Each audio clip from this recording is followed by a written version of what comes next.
Today we'll be chatting with Amy Sear, who will be teaching a specialty class during our conference this year. Amy, thank you for talking with us today. This year, during the Fsoma Acupuncture and Asian Medicine Conference, you will be teaching on red flags. Can you tell us what inspired you and led you to create this class? Sure. Well, number one, often I teach a medical errors related / safety topic at the Fsoma conference. And I'm always looking, thinking of new subcategories within that topic. One, for people that have come and seen me time and again, and also for what's new and what I'm seeing as a new or emerging issue, let's say, within that topic. So I'm going to be talking about red flags and even the topic of when not to treat a patient. Some aspects within the time of how to handle situations and how you need to frame this thinking of serious red flags where no treatment, right here we're calling emergency, all the way down to simpler, and how to classify these in your head. And it seems to me that our industry, this spin on things, not just which red flags, red here, swelling there, but the decision making and even the ethical and legal aspects of not only that we must make these decisions, but a little bit about how to communicate them, how to handle them, essentially. So I guess I would answer what inspired me is a need and a niche that I haven't really seen addressed. We do have courses that actually cover the medical wing of red flags, and Fsoma has several of them for sale.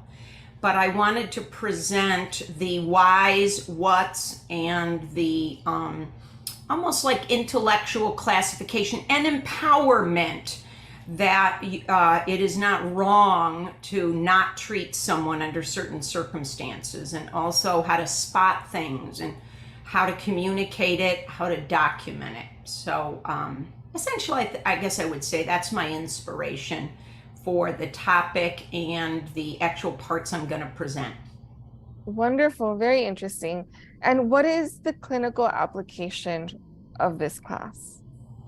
Well, it's not a clinical technique, but there is a clinical application in that in the situation, whether you're doing acupuncture, herbs, movement, diet, homeopathy, in the clinical setting, you have to be able to notice things that the patient, the way they explain something, something you see, something they tell you, something your little wisdom voice sitting on your shoulder catches that needs to be mentioned, maybe needs a referral needs to be made, a recommendation needs to be made. Maybe you even just need to explain, why they need to take further action. And then in a subset, of course, is recognizing not those times when you're not going to give a treatment because it wastes time or it empowers denial. So the clinical application is, I think a lot of acupuncturists aren't aware, for whatever reason, that we should do this, have to do this, when to do this. And then this idea of the why, because if something in front of you isn't serious, it might not be as obvious. So I guess the clinical application is better information, more empowerment, learning of boundaries, learning what we can do, should do, must do. And I would say this would make someone's life easier because, I'm on the board of acupuncture now. And we've had cases, we've had them in the past, but now that I'm on the board, I'm reading all of the 1,000 pages per case. And there's so much judgment error going on, in my opinion. It started a year, 2 years ago with the same patient. Or if it had been handled different a week ago, whatever the problem is today would never have occurred. So I guess the clinical application of peace of mind, knowledge, empowerment, grounded awareness of when to do some of these suggestions and like leadership with the patient in the clinical setting, which I think makes our job easier. It's stressful not to know what to do in a quandary and or do the wrong thing and then have a negative consequence later. Yes, definitely. And what are the benefits of taking your class? It seems like you already mentioned a little bit of Yeah. some of the benefits, but if you can go more Well, into the detail. benefits to me would be knowledge, tying it together with ethics, right? For instance, I always start out ethics classes with, how many of us got into acupuncture because we want to help people? It's always 100% or just about. Well, part of helping people is not hurting people, and part of not hurting people is knowing how to observe things they may not be catching.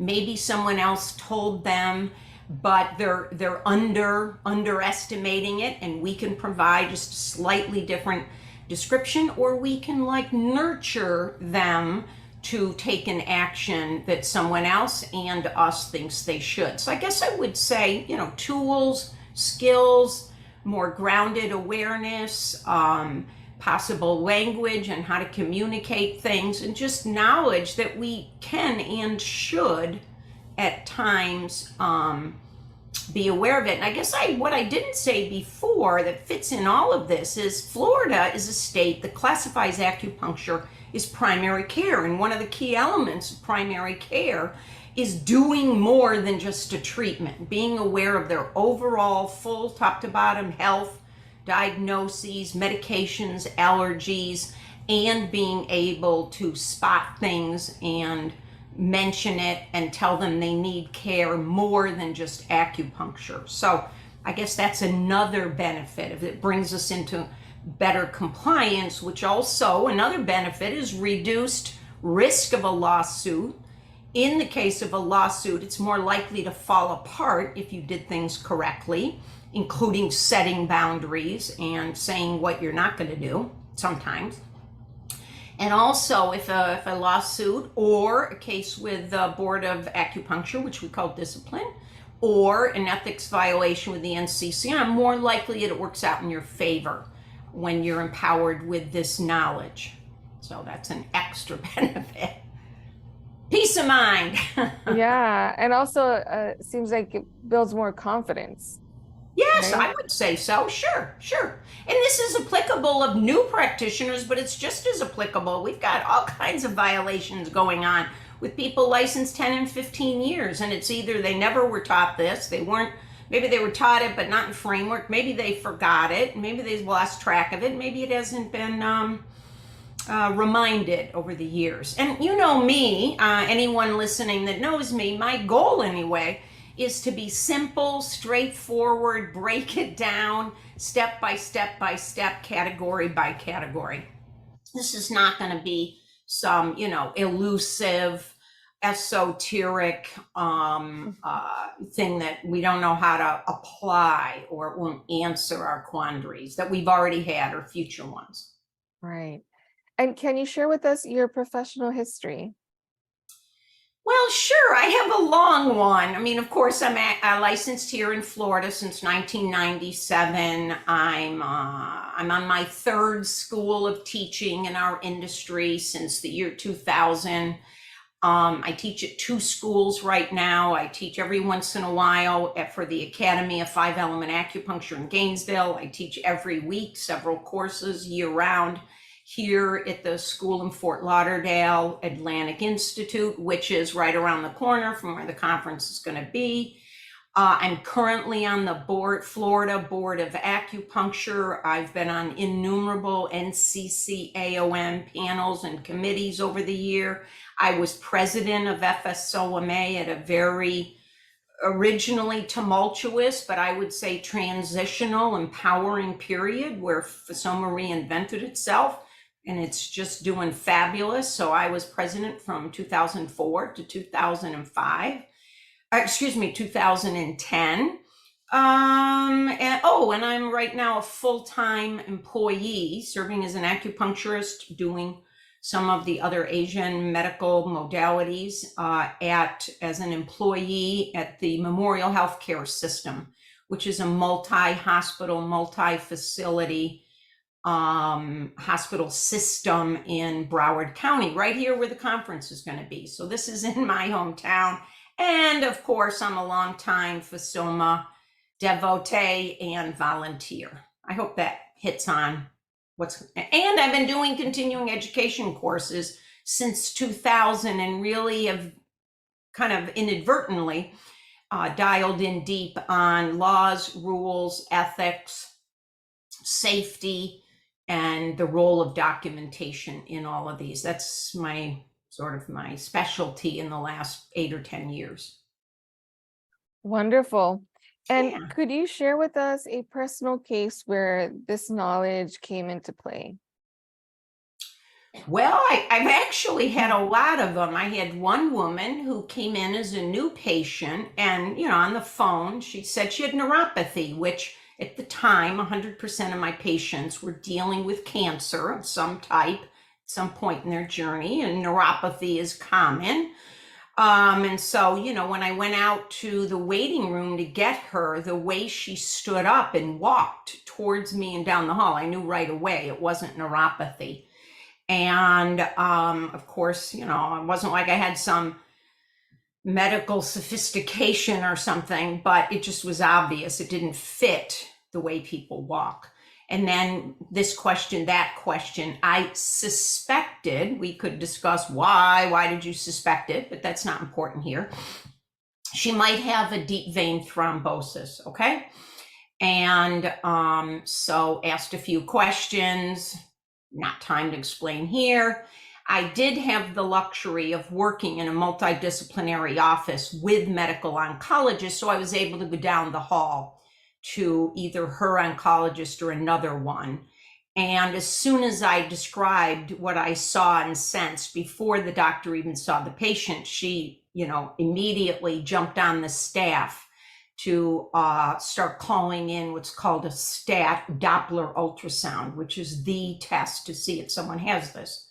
And I nurtured the woman. You don't want to scare them. And it turns out she had one in both legs. So I was extremely right. You always want to be wrong in these cases. And it theoretically could have saved her life, because you can die like instantaneously, here 1 minute, gone the next, with an unchecked DVT. And because she had even seen doctors 2 days before, they didn't see her legs, they didn't see her walking, and they didn't have the visible or explanation from her, because patients tell us things they don't tell other people. So when they tell us the way they tell it to us, at least me, because I ask very specific questions. Anyway, that would be very obvious, easy to explain. But I've had many, many, many cases of potential DVTs,